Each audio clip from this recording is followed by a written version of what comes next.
여러분 안녕하세요. 헬스조선의 이금숙 기자입니다. 오늘 건강똑똑 라이브는 심근경색과 협심증이 주제인데요.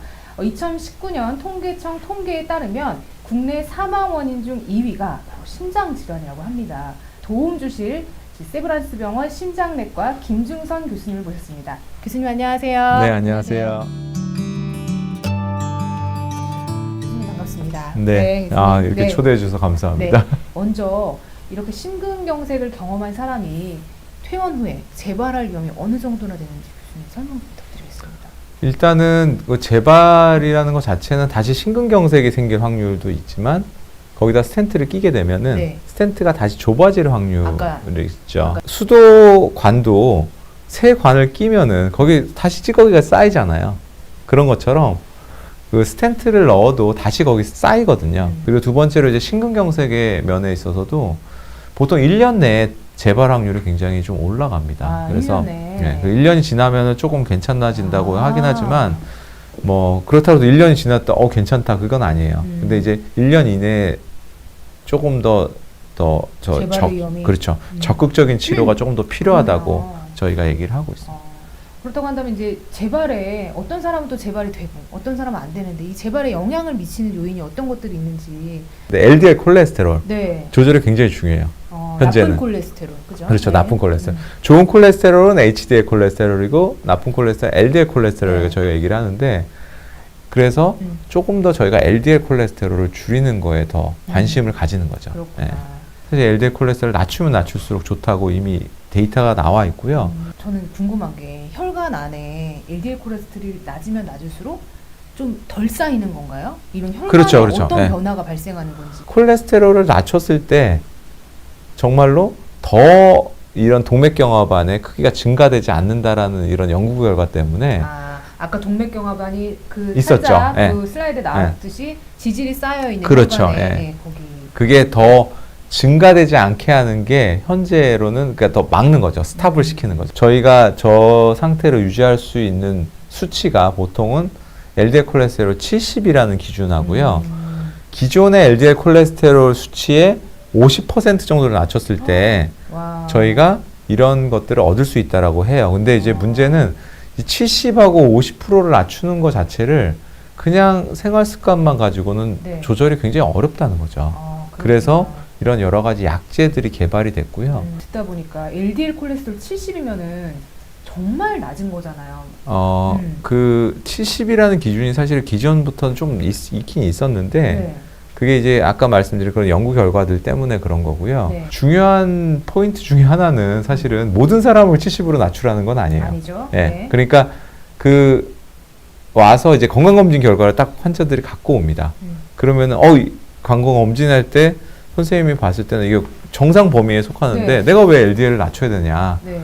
그거의 근거는 본인이 가지고 있는 어떤 위험 인자의 정도, 위험 정도하고 가지고 있는 병에 따라서 낮추는 거예요. 그래서 이제 70이라는 기준 자체는 보통 이제 고위험군이고요.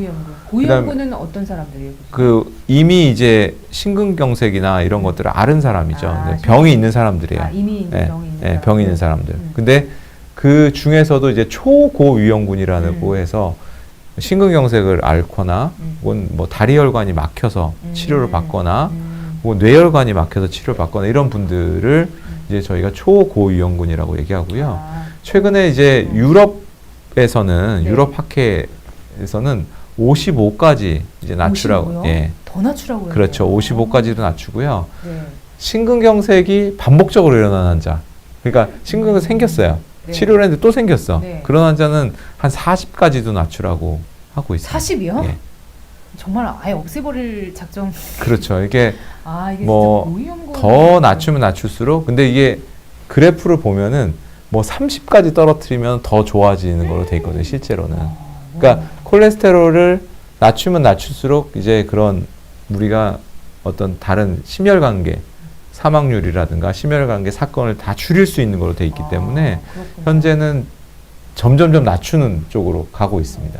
그렇다고 한다면 아까 55, 막 25, 막 계속 낮아지고 있는데 이거 이렇게 낮출 수가 있는 건지 약제들 얘기나 방법. 그렇죠. 그러니까 그 보통 이제 저희가 스타틴이라는 약인데요. 네. 스타틴이라는 약이 처음에는 그렇게 좀 고용량으로 많이 안 썼어요. 근데 지금 오늘 다루는 이런 환자군에 있어서는 심근경색이라든가 이렇게 협심증 이런 환자들은 이미 병이 생겼던 분들이기 때문에 네. 이제 그런 분들을 다시 병이 생기지 않게 하는 게 2차 예방이거든요. 그러니까 2차 예방에 있어서는 이런 콜레스테롤 약을 굉장히 고용량으로 써야 되는 부분이 그러네, 있고요. 네. 그다음에 그것도 조절이 안 된다 그러면은 스타틴이라는 약제 말고 보니까. 55를 맞추기는 아. 굉장히 지금 쉽지 않습니다. 그거 가지고는. 왜냐면 네. 보통 콜레스테롤이 뭐 LDL 콜레스테롤 130이라고 그러면은 50% 떨어뜨려도 네? 그러니까 수치가 엄청난 거죠. 그렇죠. 절반을 65니까 그냥 그 65보다 더 떨어뜨려야 되죠. 근데 스타틴이라는 약제는 저희가 용량을 2배로 올리면 환자들의 입장에서는 야 이거 내가 엄청나게 LDL 콜레스테롤 많이 떨어지는 거 아니야 이렇게 생각할 수 있지만 2배 올리면 6% 떨어져요. 아, 그거밖에 안 그 네. 현재 수치 6% 떨어지기 때문에 그 LDL 그 스타틴을 막 2배, 4배로 올려도 사실 떨어지는 정도가 좀 적고요. 그래도 조절이 안 되는 이런 고위험군에서는 최근에는 이제 PCSK9 억제제라는 약제가 나오고 있습니다. 네. 그건 주사제예요.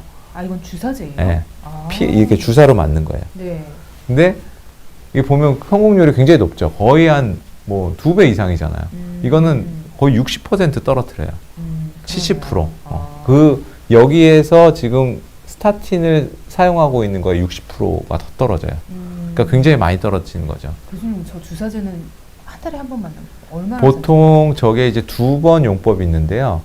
일반적으로는 2주에 한 번씩 맞는 걸로 돼 있습니다. 병원에 그래서 가서? 아니요. 집에서 인슐린처럼 자가주사? 가지고 갑니다. 예. 아, 인슐린처럼 맞는 네. 거구나. 네. 아, 아니, 이럴 수 있을 것 같아요. 시술을 받고 나서 나는 이제 건강하니까 약 좀 덜 먹어도 되지 않을까, 혹시라도 그러시는 분들도 있지 않을까 싶어가지고 중단해도 괜찮은지 교수님 설명 좀 그 부탁드리겠습니다. 제가 환자분들이 하도 얘기를 많이 해서 제가 뭐 막 고민을 하다가 어떻게 설명하면 좋을까 그러다가 저는 이렇게 설명을 합니다. 그래서 사실은 먹는 거에 의해서 콜레스테롤이 생각보다 좌우되는 빈도는 퍼센티지는 그렇게 높진 않아요. 맞아요. 우리가 콜레스테롤 약제, 떨어뜨리는 약제를 쓰는 거는 수도꼭지를 틀면 물이 나오잖아요. 그렇죠? 거기 네. 호수가 달려있어. 고무호수가. 그러면 스타틴은 이 고무호수를 잡고 있는 거예요. 그러면 이걸 풀면 어떻게 되겠어요? 다시 물이 그대로 나오겠죠. 그러니까 결국은 약을 끊으면은 약을 딱 먹었을 때 LDL이 탁 떨어졌어요. 내가 치료됐구나 그러고 약을 딱 끊으면 다시 다 올라가는 거예요. 근데 콜레스테롤도 네. 왔다 갔다 하잖아요. 그러면 이것 때문에 동맥경화가 더 빨리 진행을 해서 차라리 아니먹으면 못한 이런 그러네요. 효과가 생길 수도 진짜. 있습니다. 한 그래서. 번 먹기 시작했으면은 꼭 주치 말씀을 듣고 치료 시기가 또 따로 있다고 들었어요, 교수님. 시기적으로 보면 그래도 이제 초기에 되게 관리를 잘하는 게 중요해요. 아까도 재발이 1년 그렇죠. 사이에 네. 많이 된다고. 그 1년 사이에 많이 되고 사실은 더 중요한 거는 뭐 한 달 이내가 또 굉장히 중요해요. 그래서 보통 LDL 콜레스테롤도 저희가 약을 복용하면은 현재는 4에서 한 6주 사이에 다시 체크를 해서 콜레스테롤이 정말 아까 말한 55, 뭐 70 이렇게 유지가 되는지를 보고 안 되면은 약을 더 써서 더 조절을 하라라고 돼 있어요. 그래서 한 달 정도를 기준으로 해서 저희가 약을 조금 더 조절을 어떻게 해야 될지 이게 달성이 됐는지를 체크를 해서 좀 더 스트릭트하게. 스텐트 시술 후 태어나고 LDL 콜레스테롤을 언제까지 얼마나 떨어뜨려야 되는지 이 교수님께서 질문 주셨는데요, 교수님 어떤가요? 시술 후에 태어나고 LDL 콜레스테롤 네. 언제부터 그 언제까지 급격하게 이렇게 좀 그- 낮아져야 되잖아요. 네. 네. 근데 스텐트를 넣었다는 거는 일단 협심증이나 심근경색이 있었다는 얘기죠. 그렇죠? 네. 그러니까 기존에 그런 질환이 있었기 때문에 아까 우리가 계속 얘기를 하는 것처럼 현재는 70이라는 기준이 1차 타겟입니다. 그러니까 70 이하로 무조건 계속 낮추는 거예요. 네.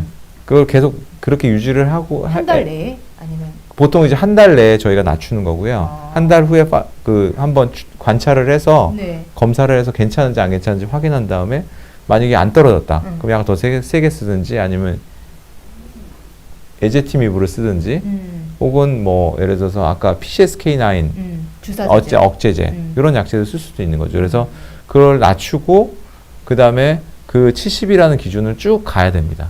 네, 그래서 그 자체가 뭐 낮아졌다고 나 약하게 쓸래 이게 아니고 네. 쭉 쓰는 거고요. 수현송님께서 스텐트 시술을 했는데 이 병원에서 주사제 처방이 필요하다고 하시는데 아까 그 PCSK 나이 네. 하시는 것 같은데 이거 쓰기 어렵지 않나요? 저도 아까 인슐린 같다고 얘기해서 사실 자기 몸에 주사를 놓기가 사실 네네. 쉽지 않은데 교수님 어떤가요? 어, 네. 사실 뭐 제가 직접 주사를 제가 맞지는 않아서 제가 그렇긴 잘 하지만 모르시나요? 네 그렇긴 하지만 사실 저한테 다니시는 분들 얘기를 네. 들어보면은 그렇게 어렵지는 않은 것 같습니다. 아. 인슐린 주사도 본인이 맞잖아요. 그리고 굉장히 바늘이 가늘어서 뭐 음. 크게 그게 불편하거나 그러지는 않고요. 저희가 아프진 않은가 보다. 그렇죠. 인슐린도 그렇죠. 굉장히 가늘잖아요. 가기 전에 충분히 교육을 시키고요. 네. 교육을 받고 나가서 하기 때문에 그리고 2주마다 한 번씩 하는 거기 때문에 아주 불편해하지는 않은 것 같습니다. 저희 심장질환 너무 네. 무서운 질환이잖아요. 사실 그 사망원이 2위 질환인데 오늘 좀 샅샅이 알 수 네. 있는 기회가 됐습니다. 특히 심근경색 경험하신 분들은 정말로 건강관리 꼭 잘 하셨으면 좋겠습니다. 네. 교수님 오늘 말씀 감사드립니다. 네, 감사합니다. 네.